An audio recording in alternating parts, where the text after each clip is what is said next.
तो यार एमसीयू में अब तक अपने को भर भर के सुपर हीरोज देखने को मिल चुके हैं। इंजेक्शन लगा के बॉडी बनाने वाले चचा, खुद का ही टीन का सूट बना के उड़ने वाला रईस, और जादू मंत्र वाले डॉक्टर से लेके लिटिल गॉड तक कई वैरायटी के हीरोज देख चुके हैं अपन। पर अभी तक ऐसा कोई हीरो अपने को नहीं दिखा कि जिसकी शक्तियां देख के जनता ही पागल हो जाए कि ओ भाई भाई भाई भाई भाई, मेरा मतलब सुपरमैन टाइप का सुपर हीरो जिसके अंदर पता नहीं कितनी अंड बंड किस्म की पावर्स हो। हाँ, अपने पास हल्क है, पर पहली कुछ मूवीज के बाद अब तो उसकी बात ना ही की जाए तो बेहतर है। बट माय पॉइंट इज, हमें एमसीयू में इतना बलशाली हीरो अब तक देखने को मिला नहीं है। पर आने वाली मूवी थंडरबोल्ट्स में अब ये कमी भी पूरी होने वाली है, क्योंकि हमें दिखने वाला है सेंट्री। और जब ये आएगा ना तो भाई लिख के ले लो, हर किसी की गेंदें फटने वाली है। तो कुर्सी की पेटी बांध लो, क्योंकि आज हम मार्वल यूनिवर्स के सबसे स्ट्रॉन्गेस्ट सुपर हीरो के बारे में बात करेंगे, जिसको मार्वल का सुपरमैन भी कहा जाता है। तो लाइट ठोको, शुरू करते हैं। तो सेंट्री मार्वल यूनिवर्स का one of the most strongest super heroes में से एक है। ये इतना पावरफुल है कि इसको कई लोग मार्वल का सुपरमैन भी कहते हैं। और सिर्फ इतना ही नहीं, ये मार्वल यूनिवर्स का one of the most complicated characters में से एक है। तो इसकी ओरिजिन की शुरुआत होती है रॉबर्ट रेनॉल्ड से, जो एंजाइटी और मेंटल इलनेस से सफर करता था। इसके साथ में ये बंदा एक नंबर का चर्सी भी था। तो ऐसे ही नशेबाजी के चक्कर में वो एक लेबोरेटरी में घुस जाता है और वहां उसे मिलता है गोल्डन सेंट्री सीरम, तो सुपर सोल्जर सीरम, जो अपने कैप्टन अमेरिका को दी गई थी। तो ये उसी का ही एक इंप्रूव वर्जन है, जिसको गटकने के बाद उसे मिलती है power of million exploding suns, और वो बनता है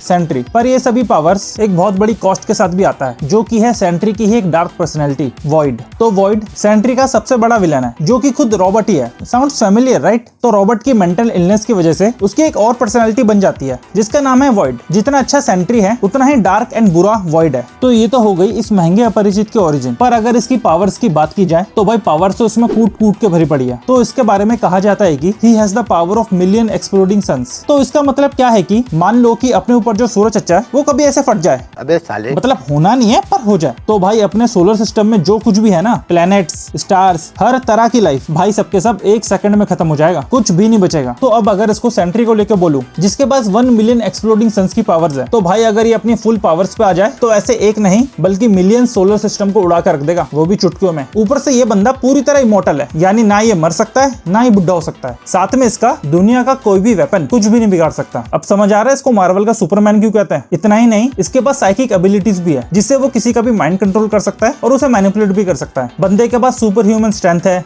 स्पीड, सुपर सेंसेस, और इतने सुपर सेंसेस कि आई डोंट थिंक सेंट्री से स्ट्रॉन्ग सेंसेस किसी के पास भी होंगे। बंदा कोई भी साउंड किसी भी फ्रीक्वेंसी या पिच पे कितनी भी दूर हो आसानी से सुन सकता है। एक बार तो इसने हद ही कर दी जब इसने बोला कि वो अफ्रीका की एक तितली, हाँ तितली की हार्ट बीट सुन सकता है, जबकि बंदा यूएस में था। अपन जो बोलते हैं ना कि दीवारों को भी कान होते हैं, तो इसी महापुरुष की बात कर रहे होते हैं अपन। साथ में ये मरे हुए लोगों को भी जिंदा कर सकता है। ये तो अपनी मरी हुई बीवी को भी जिंदा कर चुका है, वो भी एक सिंगल टच से। और कॉमिक्स में इसके कांडों का तो पूछो ही मत। सेंट्री की सबसे पॉपुलर फाइट होती है वर्ल्ड वॉर हल्क से। ये कोई आम हल्क नहीं, बल्कि हल्क का one of the most powerful version World Breaker Hulk था, जिसने पूरी दुनिया के सुपर हीरोज जैसे Avengers, Fantastic Four, Inhuman, X-Men सबको हरा दिया था। और फिर आखिर में आता है सेंट्री, सभी सुपर हीरोज के लिए एक रे ऑफ सनशाइन बनके। और हमें हल्क और सेंट्री की एक एपिक फाइट देखने को मिलती है। आपको बता दूं, सेंट्री इस टाइम अपने वीकेस्ट फॉर्म में था, लेकिन फिर भी वो वर्ल्ड ब्रेकर हल्क को पंच टू पंच मैच कर पा रहा था। और इन दोनों के एक एक पंचेस प्लैनेट डिस्ट्रॉइंग पंचेस थे। इसकी पावर्स का अंदाजा आप इसी से ही लगा लो कि इसके एविल वर्जन वॉइड ने एक बार हल्क की बॉडी के एक एक हड्डी को तोड़ के रख दिया था, जिससे रिकवर करने में हल्क बेचारे को हफ्तों लग गए। इसकी पावर्स का बेस्ट एग्जांपल तब मिला जब इसकी फाइट अब्सॉर्बिंग मैन से हुई। तो अब्सॉर्बिंग मैन किसी की भी पावर्स को अब्सॉर्ब करके उसकी पावर्स को डुप्लीकेट कर सकता है। ये हल्क,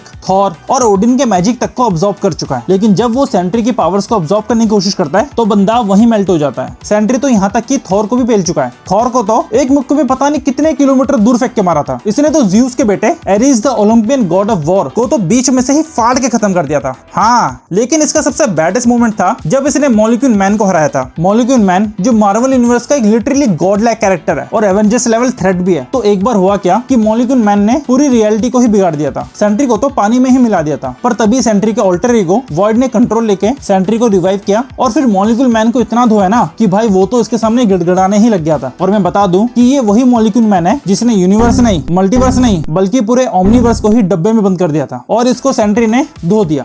क्यों, है ना बैडास। अब इसको एमसीयू में इमेजिन करो भाई, मजे की सारी सीमा ही पार होने वाली है। वैसे थंडरबोल्ट्स में आने वाला ये, मैं तो ये सोच रहा हूँ कि इसको रोकेगा कौन, रोकना छोड़ो लड़ेगा कौन। Bucky, US agent, Taskmaster, Yelena, rest and peace to all of them. I hope Sentry के हाथों इन सबके मरने के बाद इन सबको हेवन नसीब हो। But all in all Sentry के लिए मैं बहुत एक्साइटेड हूँ। देखना इंटरेस्टिंग होगा कि पावर लेवल इसको कितना देते हैं ये लोग। तो बस वीडियो को यहीं रैप करते हैं। डेडपूल एंड वुल्वरीन की वाइल्डेस्ट थ्योरीज वाला वीडियो अगर नहीं देखा तो ये रहा, देख लेना। बाकी वीडियो को लाइक मारो, और अगर सब्सक्राइब नहीं किया तो गली का कुत्ता काटेगा तुम्हें।